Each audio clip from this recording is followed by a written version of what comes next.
Audio Jungle. Audio Jungle.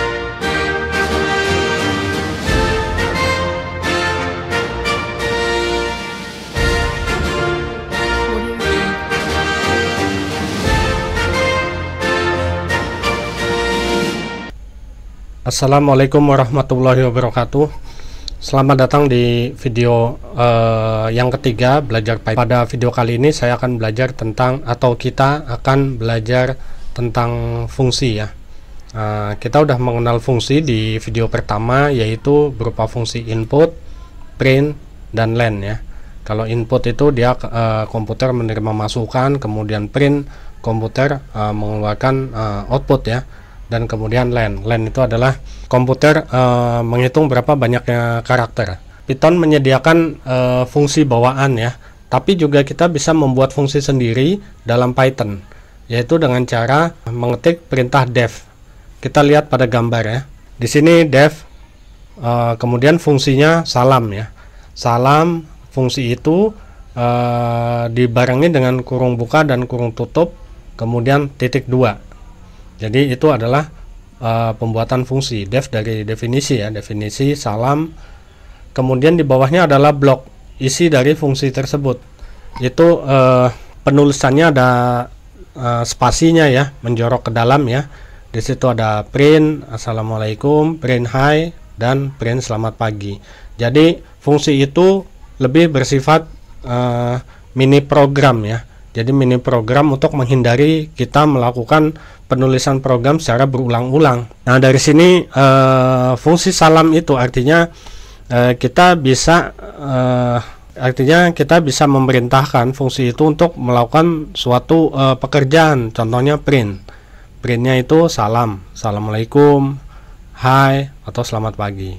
Terus kemudian kita keluar dari fungsi tersebut, kita kembali ke program yang induknya. Kita panggil ya, kita perintahkan salam untuk bekerja, untuk melakukan tugasnya. Jadi kita ketik salam kurung buka kurung tutup, itu artinya kita memerintahkan salam untuk melakukan tugasnya. Nah, dari situ maka akan keluar assalamualaikum, hai, dan selamat pagi. Itu artinya apa yang dilakukan oleh salam, oleh fungsi salam. Terus kemudian di sini adalah dalam fungsi salam itu dalam kurungnya itu kosong ya, artinya tidak ada apa-apa. Kemudian kita akan melihat atau kita akan menuju pada pernyataan def dengan parameter. Jadi parameter itu adalah variabel yang ada di dalam kurung fungsi. Nah, kemudian ada istilah pass in value dalam konteks pemrograman, berarti memberikan nilai kepada suatu fungsi sebagai argumen saat fungsi tersebut dipanggil. Nilai-nilai ini diteruskan ke parameter fungsi untuk digunakan dalam proses fungsi tersebut. Contoh penjelasan detailnya di sini ada program ya, namanya fungsi def hello. Kita buat fungsi hello, def hello. Kemudian di sini ada namanya parameternya, namanya name. Parameternya name. Kemudian di sini fungsi ini kerjanya adalah mencetak hello name. Jadi name-nya itu disesuaikan dengan masukannya. Seperti itu. Terus kemudian di luar dari fungsi itu, ke fungsi utama atau fungsi yang lainnya atau program yang lainnya, kita ketik ya. Kita perintahkan fungsi hello ya, hello LD. Bagaimana dengan fungsi argumen yang tidak ada printnya ya? Jadi contoh gini, def kuadrat, kita lihat pada gambarnya x. Nah, ini suatu fungsi ya, jadi y sama dengan x pangkat 2 gitu kan, itu satu fungsi. Tapi dia tidak ada printnya di sini. Karena tidak ada printnya, nah terus kita manggil. Kita memerintahkan fungsi tersebut. Contoh dari luar fungsi kuadrat ya, z sama dengan kuadrat 2. Artinya kita memerintahkan untuk kuadrat melakukan suatu operasi matematika dengan argumen 2 yang dimasukkan ke dalam parameter itu. Nah, kemudian kita print z. Nah, hasilnya secara default itu none ya. Di bawahnya itu none, artinya begini, fungsi kuadrat tersebut sudah melakukan tugasnya atas perintah z kuadrat dz sama dengan kuadrat 2. Udah melakukan perintahnya, tapi dia tidak ada operasi print di fungsi tersebut. Jadi dia tidak ngeprint ketika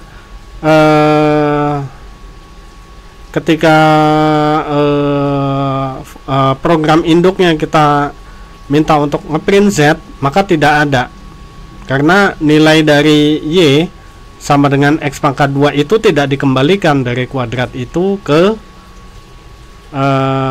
fungsi utama. Seperti itu.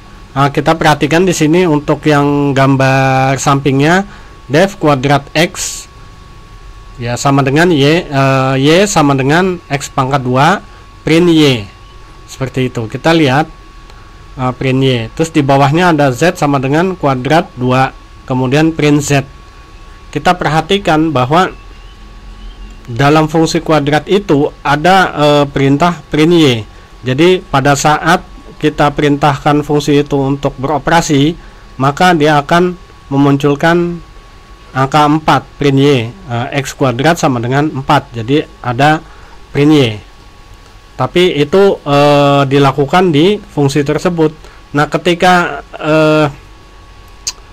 fungsi utama atau program utamanya ingin ngeprint nilai z tersebut, hasil dari operasi kuadrat, itu tidak bisa, tetap non. Kita perhatikan panah yang merah, non, artinya tidak bisa.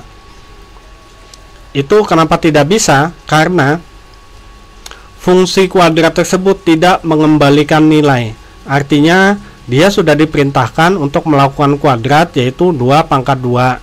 Tapi sudah, itu aja yang dia kerjakan. Tapi dia tidak mengembalikan nilai hasil operasi itu ke fungsi utama atau fungsi yang memerintahkan dia. Bagaimana caranya agar fungsi yang kita buat itu mau mengembalikan nilai atau mengirimkan hasil dari operasinya?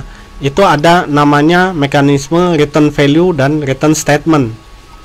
Jadi return value itu adalah nilai yang dikembalikan oleh sebuah fungsi setelah fungsi selesai dijalankan. Ketika sebuah fungsi mengembalikan nilai tersebut dapat digunakan di bagian lain dari program atau dari program utama. Jika sebuah fungsi tidak secara eksplisit mengembalikan nilai, secara default Python akan mengembalikannya dengan none, seperti yang tadi udah saya jelaskan ya. Jadi kalau fungsi tersebut tidak mengembalikan hasil atau tidak mengirimkan hasil dari operasi itu, maka otomatis fungsi utama akan menghasilkan none ya. Artinya tidak ada apa-apa gitu. Untuk dia bisa mengembalikan atau untuk fungsi tersebut setelah beroperasi mau mengembalikan atau bisa mengirimkan nilai hasil dari operasi tersebut, operasi matematik tersebut, maka kita perlu menambahkan dengan pernyataan return. Jadi return statement itu adalah semacam instruksi di dalam sebuah fungsi yang digunakan untuk mengembalikan nilai atau untuk mengirimkan hasil dari operasi fungsi tersebut. Seperti itu. Kata kunci return diikuti oleh nilai atau ekspresi yang ingin dikembalikan. Contoh, kita lihat pada gambar ya. Definition kuadrat ya, kita lihat fungsi kuadrat lagi, fungsi yang sama, y sama dengan x kuadrat, print y, return y. Artinya hasil operasi itu y itu yang sama dengan nilai tertentu itu, kita di fungsi itu fungsi itu diperintahkan untuk mengirimkan kembali hasilnya, atau bukan kembali, mengirimkan hasilnya. Jadi z sama dengan kuadrat 2, artinya kita memasukkan argumen x itu dengan 2, kita perintahkan fungsi kuadrat itu untuk mengoperasikan, didapatlah nilainya 2 ya. Kemudian fungsi kuadrat itu ngeprint ya di fungsi tersebut. Kemudian selain ngeprint, fungsi kuadrat itu juga mengirimkan hasil dari operasi itu, y tadi. ke fungsi utama atau ke program utama. Nah, di sini terlihat ya, hasilnya angka 4 di atas itu adalah hasil print dari di dalam fungsi kuadrat. Kemudian hasil 4 yang di bawah, angka 4 yang di bawah adalah hasil print dari fungsi atau hasil print dari program utama, seperti itu. Jadi nilai 4 itu sudah dikirimkan dari fungsi kuadrat ke fungsi yang utamanya, seperti itu, atau ke fungsi yang lain atau ke program yang lain, seperti itu. Jadi jelas ya. Jadi perbedaannya di sini ada 4 ya. Jadi 4 yang atas itu adalah hasil print dari fungsi kuadrat. Nah, terus 4 yang di bawah itu hasil print dari program yang lain, seperti itu. Parameter dan argumen bisa lebih dari satu dimensi. Jadi lebih dari satu parameter, seperti pada contoh ya, def kuadrat x, y. Jadi tidak hanya x saja, tapi ada dua, x dan y. Jadi z sama dengan x pangkat y, seandainya operasinya seperti itu. Return z artinya fungsi kuadrat itu harus mengembalikan nilai z, hasil perhitungan itu ke program utamanya, seperti itu. Dan f sama dengan kuadrat 2,3. Print f. Di sini akan terlihat bahwa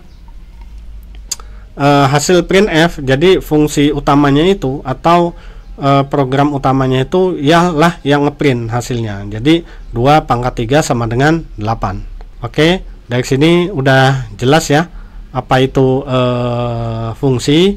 Kemudian fungsi itu ada, bisa dibagi, ada fungsi yang memiliki argumen, ada fungsi yang tidak memiliki argumen. Dan fungsi yang memiliki argumen itu juga dibagi dua, ada fungsi yang memiliki return value dan ada juga fungsi yang tidak memiliki return value.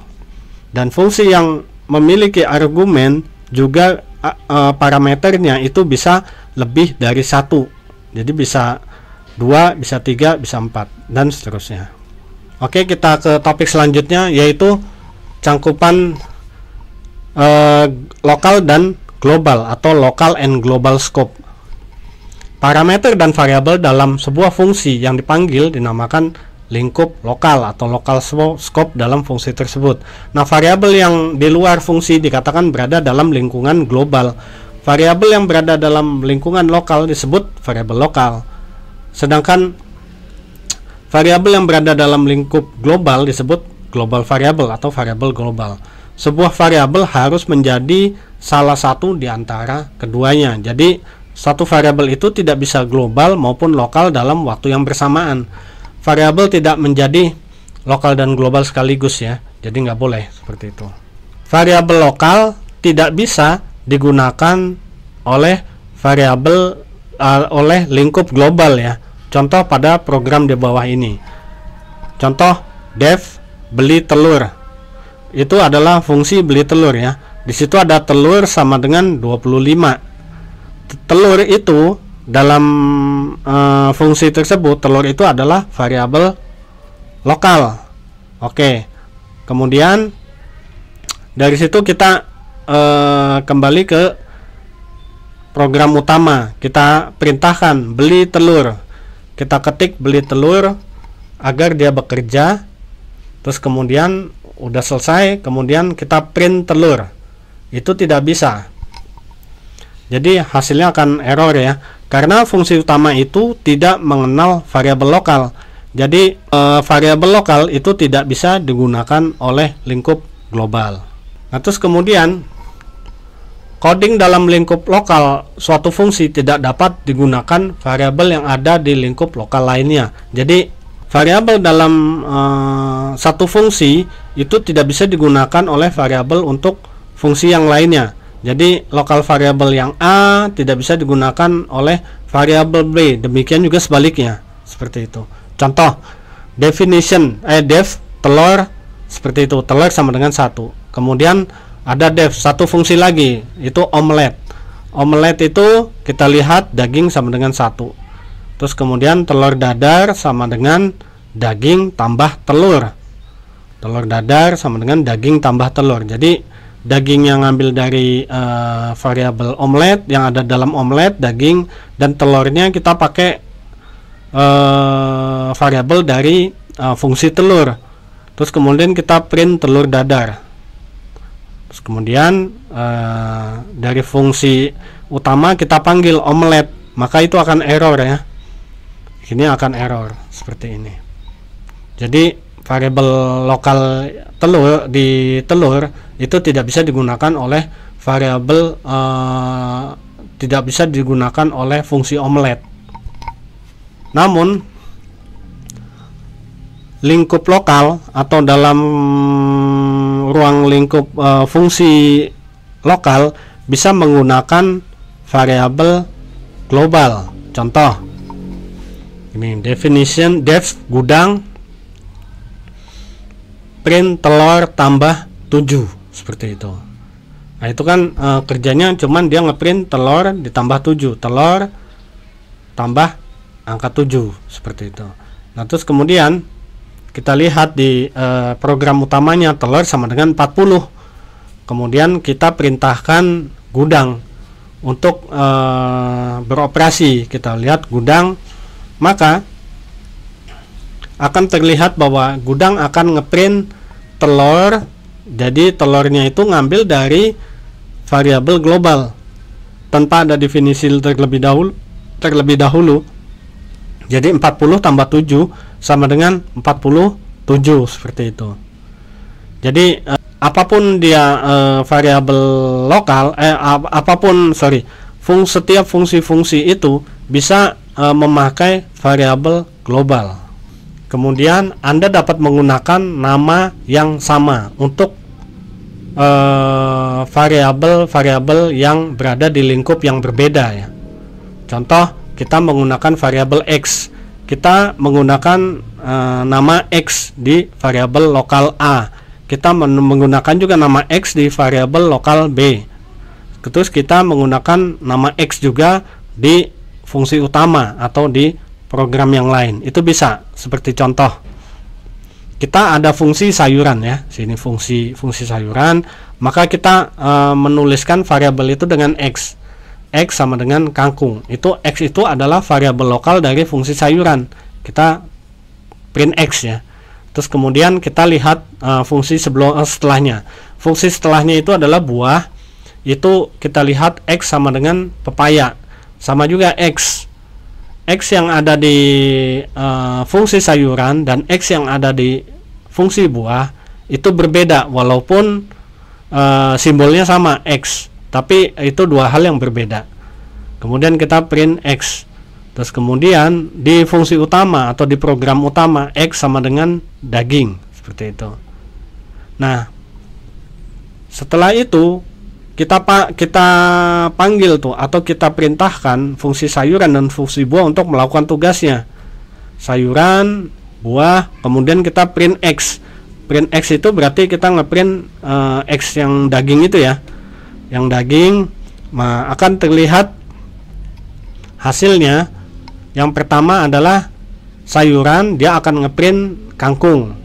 Kemudian buah dia akan ngeprint pepaya, dan kemudian dari print X dia akan ngeprint daging. Jadi kangkung itu berasal dari fungsi sayuran, kemudian fungsi buah menghasilkan pepaya, dan program utamanya printnya menghasilkan daging. Mereka sama-sama memiliki simbol yang sama, yaitu X. Tapi variabel tersebut digunakan untuk berada di posisi yang berbeda lokasinya. Untuk variabel global, kita juga bisa merubah variabel global. Kita bisa dapat atau kita bisa rubah variabel global itu melalui fungsi dengan memberikan statement global atau memberikan kata global di depan variabel tersebut. Contoh, kita ada X sama dengan kambing, itu adalah variabel global. Terus kemudian kita buat fungsi itu, fungsi binatang terus kita buat global X.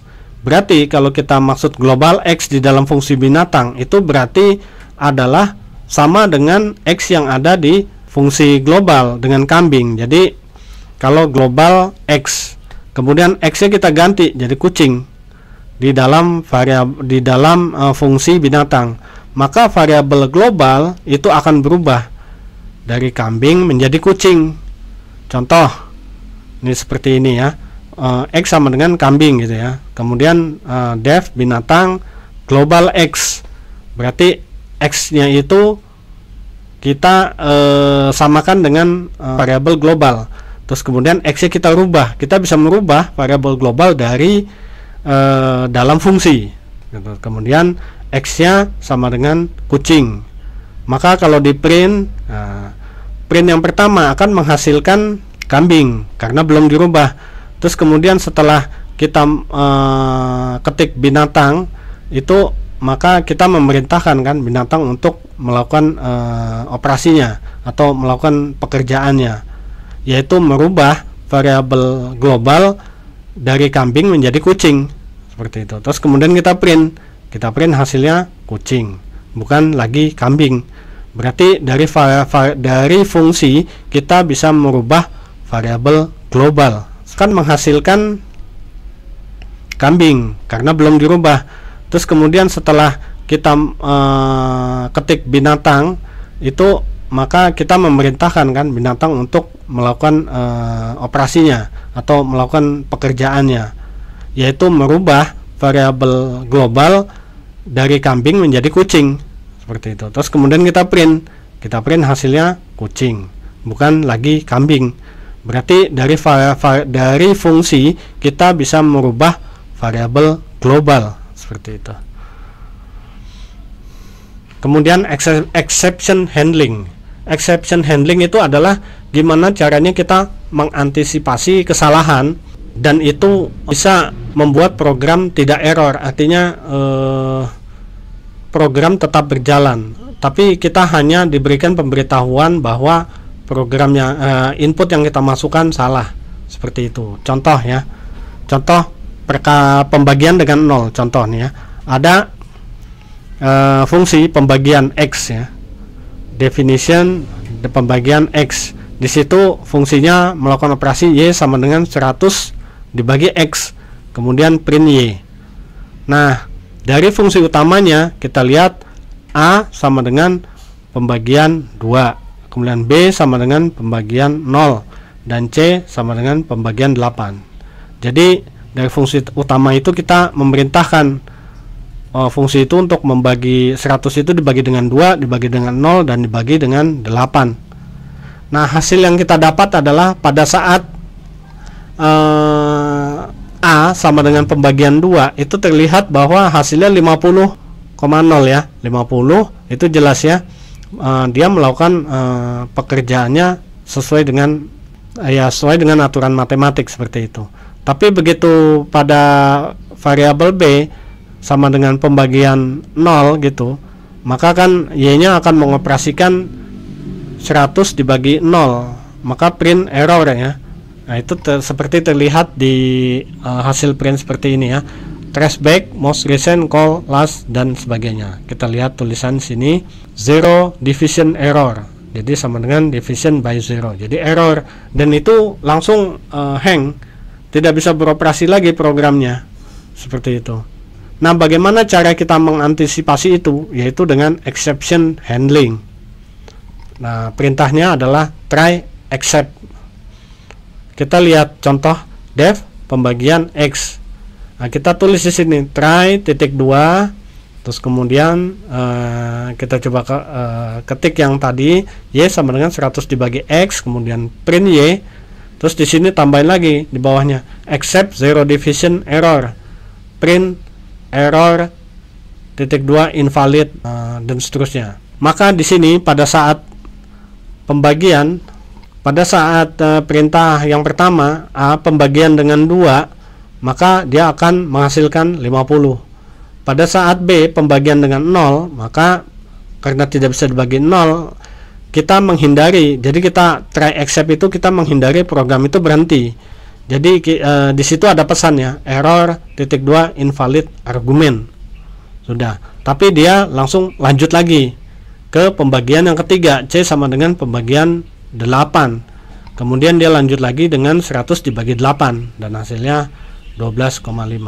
Itulah exception handling. Jadi bagaimana kita mengendalikan kesalahan dalam program pada saat kita menginput angka yang salah atau perintah yang salah di dalam program, untuk menghindari program itu hang ya, seperti itu, atau program itu tidak berjalan gitu, error. Nah, kemudian ada contoh lagi, def pembagian Y 100 dibagi X ya, print Y. Tapi try except-nya itu kita bukan di fungsi, tapi di program utama. Seperti kita lihat pada gambar, try A sama dengan pembagian seperti itu. Kita lihat pada A itu tidak ada masalah ya, hasil pembagiannya sama dengan 50. Pada B itu pembagian dengan 0, hasilnya error invalid argument. Tapi itu tidak diteruskan kepada C, karena begitu ada pembagian yang salah, ada yang salah, dia langsung accept, dia langsung ke accept zero division error, dia langsung ngeprint error invalid argument. Jadi C-nya dilewatkan. Jadi C-nya tidak di-print di situ. Nah, maka itu untuk kasus ini lebih baik memang kita try except-nya kita taruh di fungsi tersebut. Jadi bukan ada di program utama. Demikianlah pelajaran tentang fungsi dari program Python pada video ketiga. Semoga bermanfaat. Jangan lupa like, subscribe, and share. Wassalamualaikum warahmatullahi wabarakatuh.